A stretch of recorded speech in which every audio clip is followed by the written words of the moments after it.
Hello friends, आप देख रहे हैं शिवांश एजुकेशन हब और मैं गुंजन कुमार आपको बता रहा हूं केमिस्ट्री के वीडियोस। और आज का टॉपिक है उसमें physical and chemical changes.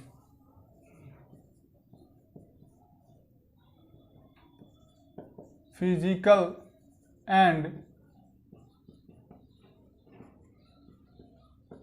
Chemical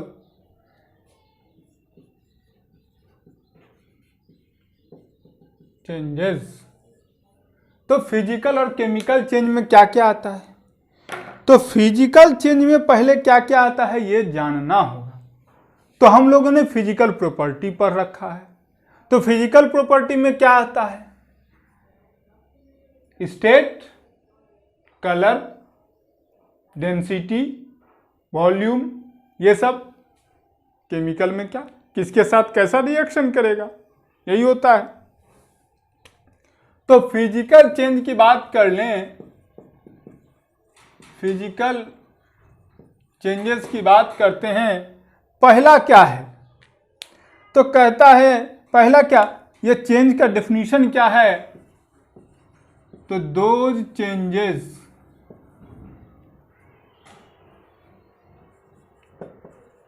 in which no new substances are, क्या लिखा? those changes in which no new substances are formed। कोई नए सब्सटेंस का फॉर्मेशन नहीं होता है, आर कॉल्ड फिजिकल चेंजेस।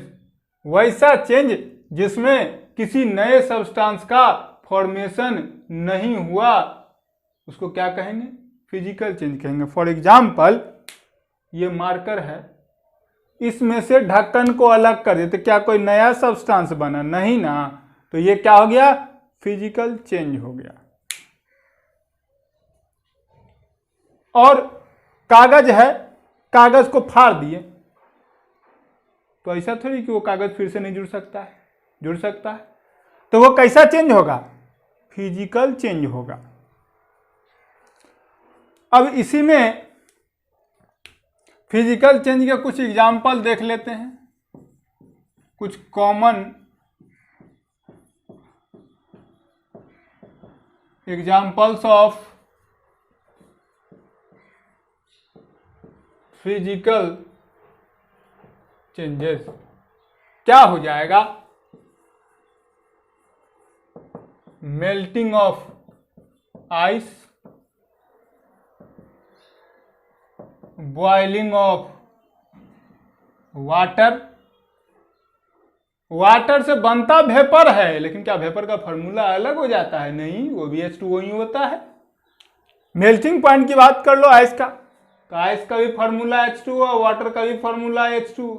उस वाटर को हीट कर देंगे, स्टीम में बदल देंगे तो क्या H2O से 2H2O हो जाएगा? नहीं ना। बात क्या फर्क पड़ा, 2H2O भी बोल दिए तो वाटर ही रहा ना। तो यहां मेल्टिंग ऑफ आइस और बॉइलिंग ऑफ वाटर का एग्जांपल ले सकते हैं, या फ्रीजिंग ऑफ वाटर भी ले सकते हैं। बर्फ का पिघलना, पानी का खौलना या पानी का बर्फ बनना, ये सारा कौन सा चेंज होगा? फिजिकल चेंज होगा। कैसे? तो आइस जब मेल्ट करता है तो क्या होता है? वाटर बनता है, यानी कि स्टेट का चेंज हुआ। State is the physical property of any substance. State में चेंजिंग जो होगा तो वो फिजिकल प्रॉपर्टी का चेंजिंग हुआ ना, यानी कि फिजिकल चेंज हुआ। अब आगे बात कर लेते हैं एक और चीज का, तो मेकिंग ऑफ सॉल्यूशन। सॉल्यूशन का बनना भी एक फिजिकल चेंज होगा। ये कैसे होगा? कोई नया सब्सटेंस नहीं बनता है, जो उसमें है आपने पढ़ रखा है ना होमोजेनियस मिक्सचर का डेफिनेशन। वहां क्या पढ़ा था आपने? Homogeneous mixture shows the properties of its components या कॉन्स्टिट्यूएंट पार्टिकल्स, जिनसे बना हुआ है उनके प्रॉपर्टी को वो शो करता है, यानी कि शुगर और वाटर दोनों की प्रॉपर्टी को शो करेगा, इसीलिए फिजिकल चेंज होगा, केमिकल चेंज नहीं होगा। तो ये making of solution is a physical change हो गया। एक और हो सकता है क्या, तो ग्लोइंग ऑफ इलेक्ट्रिक बल्ब। अब जब इलेक्ट्रिक बल्ब जलता है तो क्या होता है, कोई नया सब्सटेंस बनता है क्या? नहीं, कोई भी नया सब्सटेंस नहीं बनता।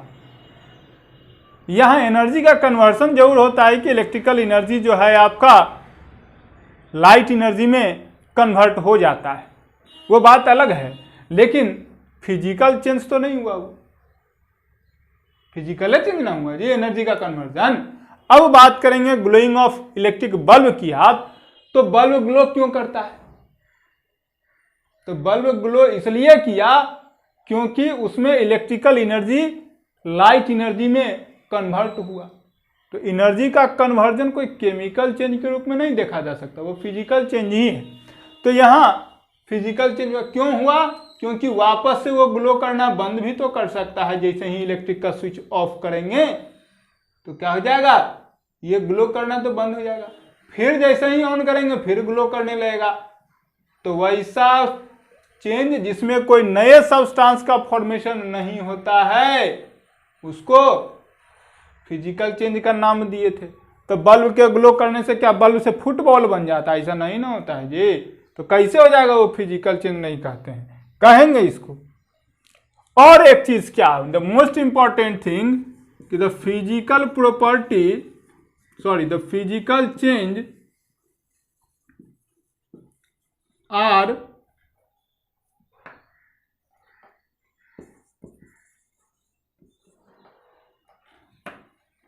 Temporary changes.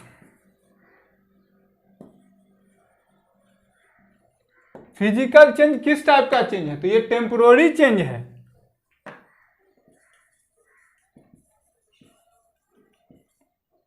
Which can be reversed easily, which can be reversed easily.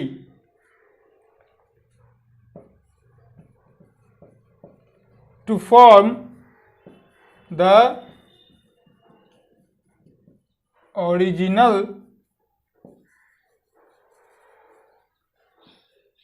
substance। क्या लिखा? फिजिकल चेंज जो होता है वो टेम्पोररी चेंज होता है, यानी कि जिसको हम लोगों ने बदला था उसको वापस ला सकते हैं। जैसे बर्फ को पिघला दो, वाटर बन गया, फ्रीज कर दो, आइस बन जाएगा। तो फिजिकल चेंज हुआ कि नहीं हुआ? हुआ ना। टेम्पोररी चेंज हुआ कि नहीं हुआ? हुआ। तो इस तरह से आपका फिजिकल चेंज कैसा चेंज? तो टेम्पोररी चेंज होता है। अब बात करते हैं केमिकल चेंज की। अब किसकी बात करेंगे हम लोग? केमिकल चेंज की। कैंडल का जलना कैसा चेंज होता है बता सकते हैं? दिमाग पर जोर डालिए। कुछ लोग कहेंगे फिजिकल चेंज होता है, कुछ लोग क्या ज्यादातर लोग बोलते हैं कि फिजिकल चेंज होता है। क्यों? क्योंकि कैंडल पिघल के लिक्विड बन जाता है, फिर जम जाता है, तो वैक्स बन गया। बट कैंडल का पिघलना is physical change, candle wax का मेल्ट होना फिजिकल चेंज होगा, बट उसमें जो थ्रेड लगा है उसका जलना केमिकल चेंज होगा। क्यों? क्योंकि उसके जलने से कार्बन डाइऑक्साइड गैस का फॉर्मेशन होता है, इसलिए। तो अब बात कर लेंगे हम लोग केमिकल चेंजेस की। केमिकल चेंजेस की बात करें तो केमिकल चेंज की बात यदि करें तो क्या डेफिनेशन हो जाएगा? Those changes in which new substances are formed। क्या कहा? वैसा चेंज जिसमें नए सब्सटेंस का फॉर्मेशन होगा आर कॉल्ड केमिकल चेंजेस। वैसा चेंज जिसमें नए सब्सटेंस का फॉर्मेशन हो केमिकल चेंज कहलाएगा। और यहां पर एक और चीज, chemical changes are irreversible changes.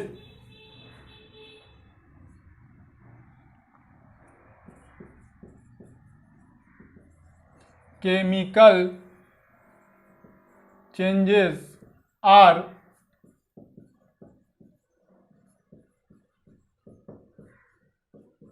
irreversible changes।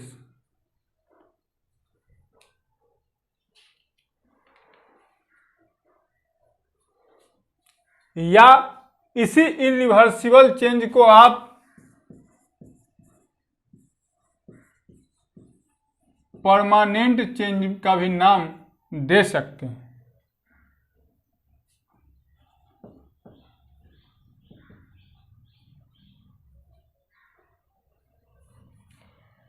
Irreversible है तो ये परमानेंट चेंज हो गया, यानी कि एक बार जो बन गया ना उससे आप दोबारा कोई नया सब्सटेंस नहीं बना सकते हैं।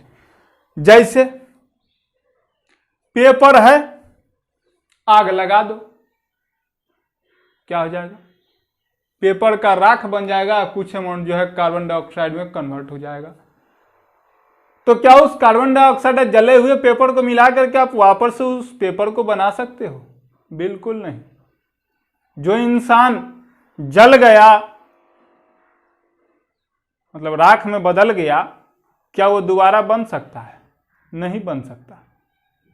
अब आप कहोगे सर क्लोन बन जाता है, तो क्लोन की बात अलग है, मैं उस कंडीशन में नहीं जा रहा, और वो भी एग्जैक्टली सेम नहीं होता। इसलिए केमिकल चेंज क्या है? इरिवर्सिबल चेंज है, यानी कि ये परमानेंट, एक बार जो हो गया तो बस फिक्स।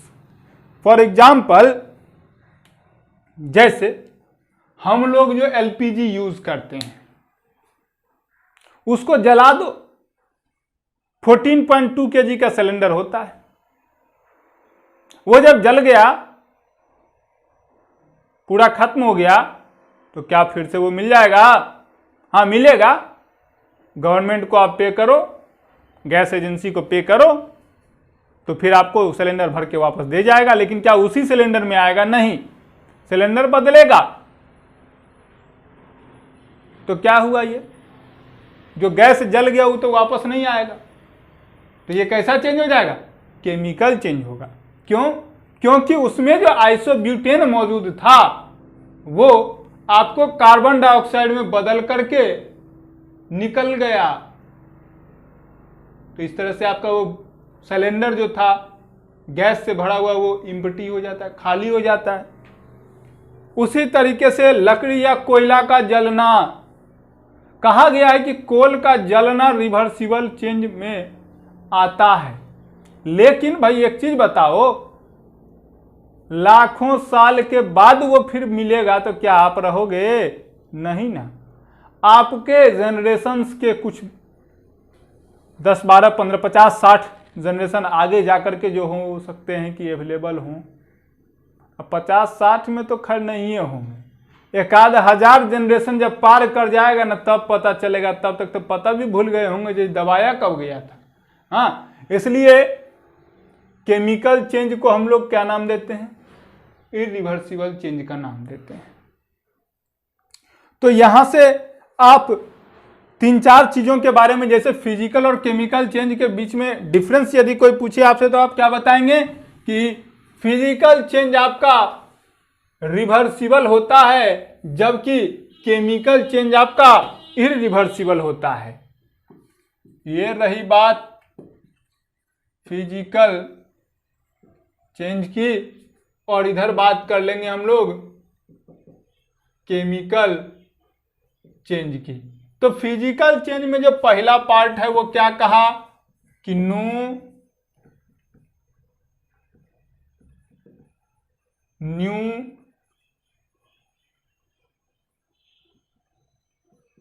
Substance is formed. कोई नए सब्सटेंस का फॉर्मेशन नहीं होता है, लेकिन केमिकल में न्यू सब्सटेंस इज फॉर्म्ड। नए सब्सटेंस का केमिकल चेंज में फॉर्मेशन होता है। दूसरा, फिजिकल चेंज के बारे में क्या कहा, it is temporary change. But chemical change के बारे में क्या पढ़ें कि इट इज परमानेंट चेंज। अगला जो है थर्ड पॉइंट की बात करें तो लिखे क्या कि it is reversible change. But यहां पर जो बात करते हैं तो क्या कहते हैं, it is irreversible change. Next point क्या, तो नेक्स्ट पॉइंट कहता है कि बहुत ही कम अमाउंट में, very little amount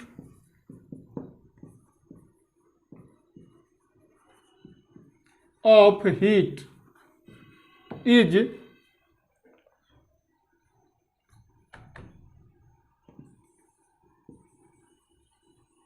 usually absorbed और given out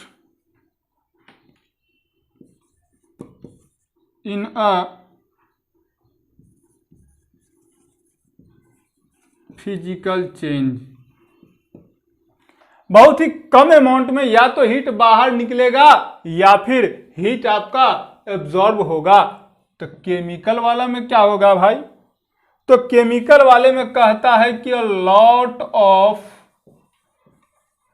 heat is absorbed और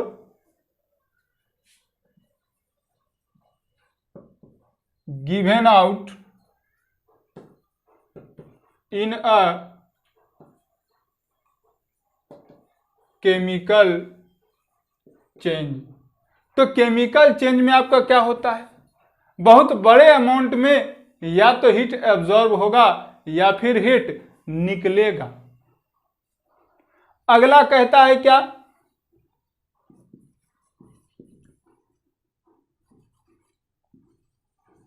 कि the mass of a substance, the mass of a substance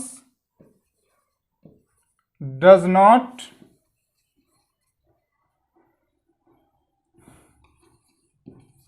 alter in a physical change। क्या कहा कि mass of substance does not alter the physical change. Physical change में क्या होता है, mass of substance नहीं बदलेगा, लेकिन केमिकल चेंज में the mass of a substance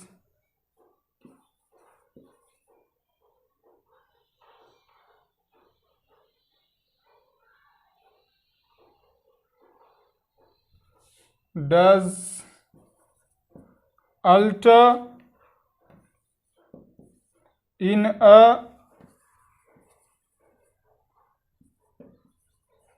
chemical changes। क्या कहा है कि केमिकल चेंज में आपका मास जो होता है सब्सटेंस का वो अल्टर होता है। फॉर एग्जाम्पल जैसे कैल्शियम कार्बोनेट है तो इसका मास 100 ग्राम होगा, लेकिन यही कैल्शियम कार्बोनेट कैल्शियम ऑक्साइड और कार्बन डाइऑक्साइड में यदि ब्रेक कर जाएगा तो ये आपका हो जाएगा 56 ग्राम और ये हो गया आपका 44 ग्राम। तो अल्टर हुआ ना, चेंज कर न गया, इसीलिए इसको क्या नाम देते हैं। हालांकि ओवरऑल मास में चेंजिंग नहीं आता लेकिन पर्टिकुलर सब्सटेंस का मास में चेंज आता है, इसीलिए इसको क्या कहा गया है, the mass of a substance does alter the chemical change. Chemical change के दौरान मास आपका उलट पुलट जाता है, तो वही चीज हुआ है। इस तरह से आपका ये फिजिकल और केमिकल चेंज का टॉपिक भी खत्म हुआ। आगे जो हम लोग देखेंगे वो क्या होगा, सेपरेशन ऑफ मिक्सचर्स की बात करेंगे। तो सेपरेशन ऑफ मिक्सचर्स को थोड़ा सा आप लोग गौर से पढ़ करके रखिएगा, क्योंकि अगला टॉपिक आपको क्लियर कर दिमाग में बैठाना है। क्यों? क्योंकि एग्जाम में टॉप करना है, और यदि एग्जाम में टॉप करना है तो आप हमारे चैनल के साथ बने रहें, हमारे वीडियोस को लाइक करें, हमारे चैनल को सब्सक्राइब करें और यदि पसंद आए तो शेयर भी करें।